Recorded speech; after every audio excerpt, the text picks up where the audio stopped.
ملګرو دا دلته احتجاجونه چې دا دوه ما لیدل نو په دا احتجاج پورې ما ته هغه خپل شعر را یادېده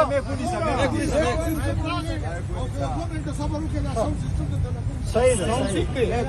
ساوند دغسې صحیح ده جونه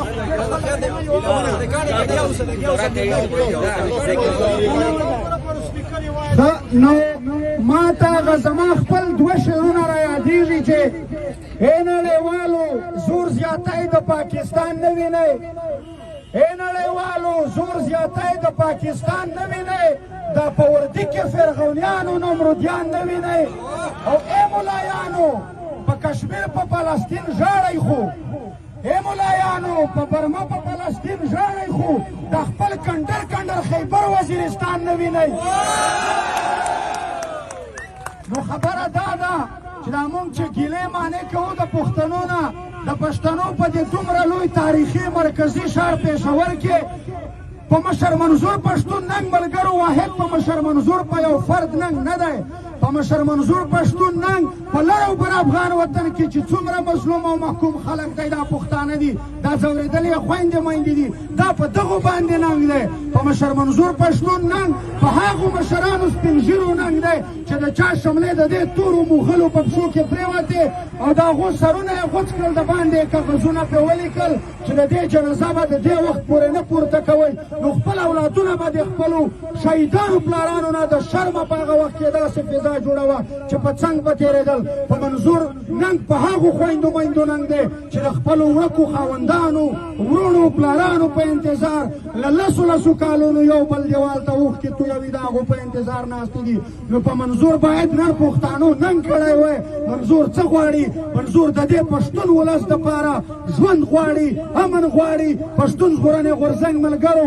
خپل هر څه په داو لګولي دي د دې قام د بقا جنګ کوي د دې قام د بقا دپاره لګیا دي نو نن په کار وه چې پښتانه په هر ځای کې په ډېر ګڼ تعداد راوتلي وای خو زه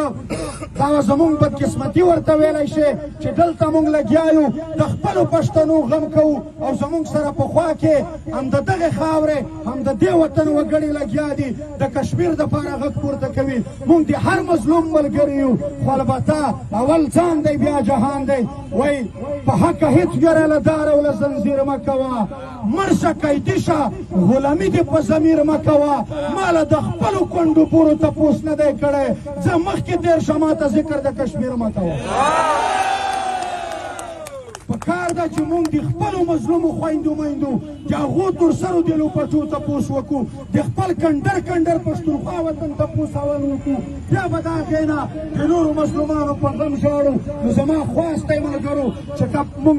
نن په میړانه راووځو او د مشر منظور د دغه حملې خلاف په هر ځای کې پښتانه راووځي بیا نو سټیټ ته دا واضح پیغام دی چې د مشر منظور سره ټول پښتانه ولاړ دي بلکې مونږ د پښتنو د هر مشر سره ولاړ یو مونږ دا نه وایو دلته چې دا تور دی دا سپین دی دا پلانی ګوند دی دا پلانی ګوند باید چې د پښتنو په هر مشر وار کېږي چې د هر مکتبه فکر پښتانه راوځي د هغې غندنه کوي نو خدای مو خوشحال لره ډېرې خبرې نه کوم وایي د پښو د لاس د سر او د ځیګر دشمن مو یو دی د سروې د چنار او د نشتر دشمن مو یو دی یو کس دی راته اړوي رقم رقم رنګونه د سکول د مدرسې او د منبر دشمن مو یو دی مکار دی چې دا نن سره مورچه یې کړل یو بل ته خبر شئ د کابل او پېښور دشمن مو یو دی او د سپینو کیسو وخته ګیلمنه اسد خیله چې نوم یې دی پښتون شي د خبر دشمن مو یو دی ډېره زیاته